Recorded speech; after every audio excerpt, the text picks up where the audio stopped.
All right, so let's talk about white label agencies a little bit more.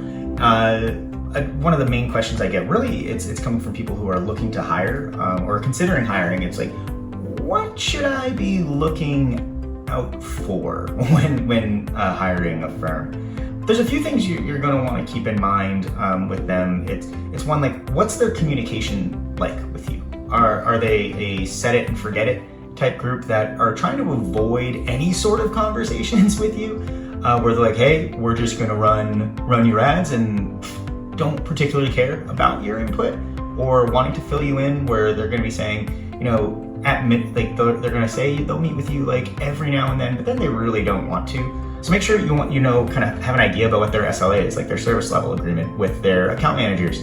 At IPPC, how we communicate is through email. When somebody has a question, it tends to take our SLA is that you have to have a response within a day, but it's generally happening before that. So ask people about what their standard response times are. What are they requiring people to respond to? Because you don't want to send something out to have someone get back to you 7, 10, 14, 30 days later when you're on the hook for communication with the client. Because remember, white label companies, they're not talking to the clients, they're talking to you. You have to maintain that relationship.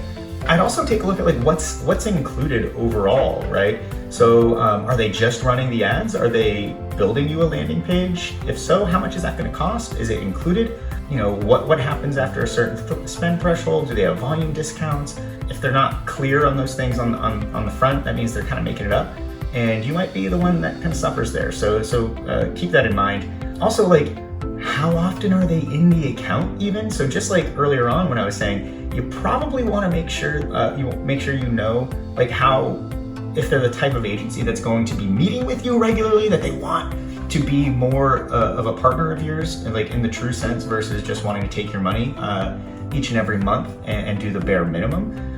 You're going to want to know how often are you guys actually doing anything, right? Some other things to dig into, and this one's harder in the white label space. Obviously you want to know, have they worked with people before? They have clients, they have referrals. Sometimes where people just don't want to let people know that they're using a white label firm. They can share kind of anonymous case studies with you. That makes sense. But yeah, you want to make sure they've been around for a while, and definitely get an idea for how they structure campaigns earlier on, so it's not just a big surprise. Because if they're not able to articulate that, then they probably don't have a process in place, and the only good white labels that are out there are going to have a solid process in place, or they wouldn't be profitable. Oh, here's a big one.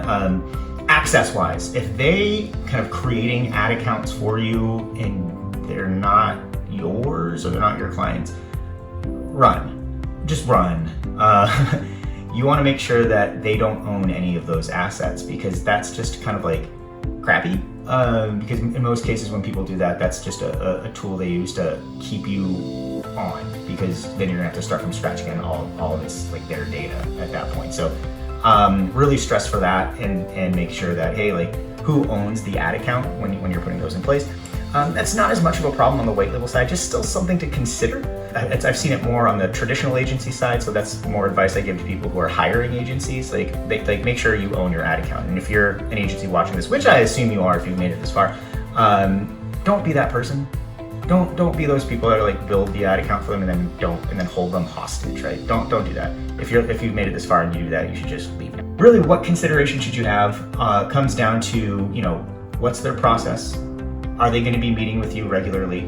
What sort of reporting do they do? What's included in setup? What's included in monthly management? And really, have they been around and doing this thing for a long enough time? Because there's a lot of white labels that pop up that they're brand new and they're just trying to figure it out on your dime. So that being said, if I didn't answer any of those things there, drop questions in the comments, or just hit us up at IPPC and we can fill you in on anything else you need to know.